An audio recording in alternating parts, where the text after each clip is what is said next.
जय श्री राधे बंधुरा आजकेर এই ভিডিওর মাধ্যমে তোমাদেরকে দেখাবো শ্রী রাধা কুণ্ড এবং আজকের এই ভিডিওর মাধ্যমে জানবো রাধা কুণ্ড কিভাবে উৎপত্তি হলো এবং রাধা কুণ্ডের অপূর্ব লীলা মহিমা তোমাদেরকে জানানোর চেষ্টা করব। তা বন্ধুরা পুরো ভিডিওটি দেখতে থাকো, অনেক কিছু জানতে পারবে শ্রী রাধা কুণ্ড সম্পর্কে।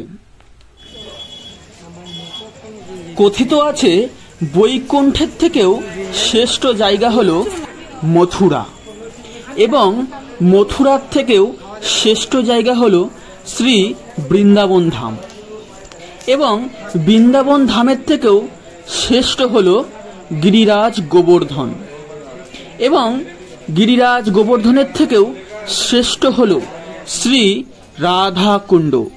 তা আজকে তোমাদেরকে দর্শন করাচ্ছি শ্রী রাধা কুণ্ড।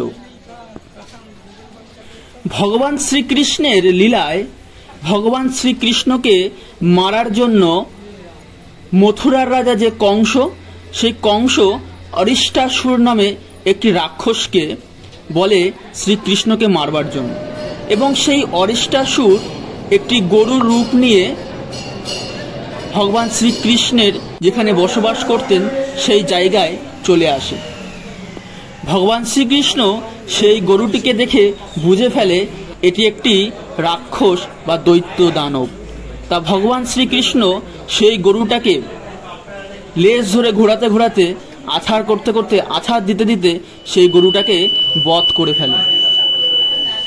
ভগবান শ্রীকৃষ্ণের হাতে যেহেতু গো হত্যা হয়েছে, সেই কারণে রাধারানী এবং তার সহপাঠীরা বলেন, তোমার যেহেতু গো হত্যার পাপ লেগেছে, সেই কারণে তুমি যত ধর্মীয় তীর্থস্থানগুলো রয়েছে সেই তীর্থস্থানগুলোই তোমায় স্নান করতে হবে, তাহলেই তোমার এই গো হত্যার পাপ দূরীভূত হবে। এখন আপনারা সামনে দেখছেন এটা হচ্ছে ললিতা কুণ্ড। এই কথা শুনে ভগবান শ্রীকৃষ্ণ নারদ মুনির থেকে পরামর্শ নেয় এবং নারদ মুনি বলে সমস্ত যে তীর্থস্থান রয়েছে সেই তীর্থস্থানের পবিত্র যেই নদীগুলি, সেই নদীগুলিকে সেই স্থানে আহ্বান করতে এবং জলরূপে বিরাজ করতে। তারপরে ভগবান শ্রীকৃষ্ণ তার বাঁশি দিয়ে একটি কুণ্ড নির্মাণ করে, যেই কুণ্ডের নাম শ্যামকুণ্ড এবং সেই শ্যামকুণ্ডে বিভিন্ন যেই নদীগুলি রয়েছে যেমন গঙ্গা, যমুনা, সরস্বতী, নর্মদা, গোদাবরী, কাবেরী, এই নদীগুলির জল এক স্থানে আসে এবং ভগবান শ্রীকৃষ্ণ সেই কুণ্ডে স্নান করে তার সমস্ত পাপ দূরীভূত করেন। পরবর্তীকালে রাধারানীও সেই শ্যামকুণ্ডের পাশে আরেকটি কুণ্ড নির্মাণ করে তার হাতের বালা দিয়ে, কাঙ্গান দিয়ে। সেই কারণে সেই রাধাকুণ্ডকে কাঙ্গান কুণ্ড বলা হয়ে থাকে এবং এইভাবেই তৈরি হয়েছিল রাধা কুণ্ড। এবং বলেন যে এই রাধা কুণ্ডে স্নান করবে তার কৃষ্ণ ভক্তি প্রাপ্ত হবে এবং যে শ্যামকুণ্ডে স্নান করবে তার রাধারানীর কৃপা প্রাপ্ত করবেন। এইভাবেই উৎপত্তি হয়েছিল রাধাকুণ্ড ও শ্যামকুণ্ড। আজ থেকে 5000 বছর আগে এই লীলাগুলি হয়েছিল এবং ক্রমে ক্রমে এই লীলাগুলি স্থগিত হয়ে যায় এবং রাধাকুণ্ড শ্যামকুণ্ড বিলুপ্তি হয়ে যায়। পরবর্তীকালে ভগবান স্বয়ং রাধারানীর ভাব নিয়ে শ্রী চৈতন্য মহাপ্রভু রূপে এই জড়জগতের মানুষকে কৃপা করবার জন্য তিনি আবার আবির্ভাব হন এবং মহাপ্রভু রূপে যখন আবির্ভাব হন তিনি বিভিন্ন যেই স্থানগুলোতে ভ্রমণ করতে থাকেন এবং সেই স্থানগুলোকে দর্শন করতে থাকেন এবং চৈতন্য মহাপ্রভু যখন এই ব্রজে আসে, বৃন্দাবনে আসে, তখন তার যে সহপাঠীগণ ছিলেন এবং যাদেরকে আমরা বলি স্বরগোস্বামী, তাদেরকে বলেন আবার এই স্থানগুলোকে পুনরুদ্ধার করতে এবং তারা আস্তে আস্তে ব্রজের বিভিন্ন মন্দিরগুলো, লীলাক্ষেত্রগুলো পুনরুদ্ধার করেন এবং স্বরগোস্বামীদের মধ্যে অন্যতম শ্রী রঘুনাথ দাস গোস্বামীকে আজ্ঞা করেন এই রাধাকুণ্ড পুনর্নির্মাণ করতেন এবং চৈত্র মাসের পূর্ণিমা তিথিতে শ্রী চৈতন্য মহাপ্রভু এবং রঘুনাথ দাস গোস্বামী এই রাধাকুণ্ড পুনর্নির্মাণ করেন।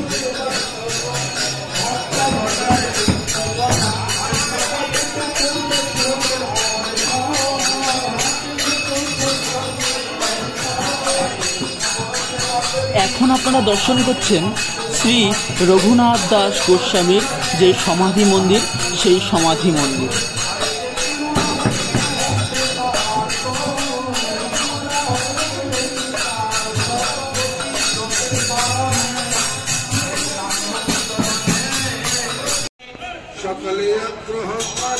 এখন আপনারা দর্শন করছেন রাধাকুণ্ডের পাশে জাহ্নবা মাতা যেখানে ভজন কীর্তন করতেন, যেখানে বসে থাকতেন, সেই স্থান।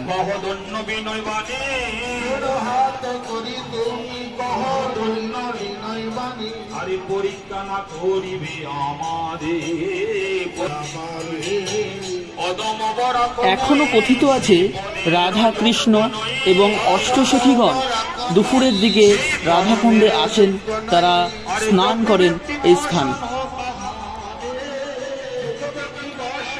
এখন আমরা দেখছি মা জাহ্নবা ঠাকুরানী তার সমাধি মন্দির। তা বন্ধুরা, রাধাকুণ্ডের যেই অদ্ভুত লীলা মহিমা এবং এখানকার যেই মহত্ব, তা আমার ভাষায় প্রকাশ করবার ক্ষমতাই নেই যে এত সুন্দর স্থানের আমি ব্যাখ্যা করি।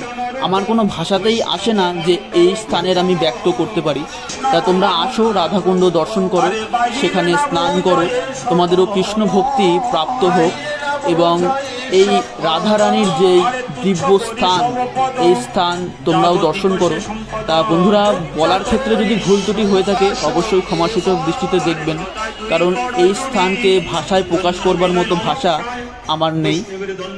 তা ভিডিওটি ভালো লেগে থাকলে অবশ্যই সাবস্ক্রাইব করে ভিডিওটিকে লাইক করে সাথেই থাকবেন এরকম ভিডিও পাওয়ার জন্য।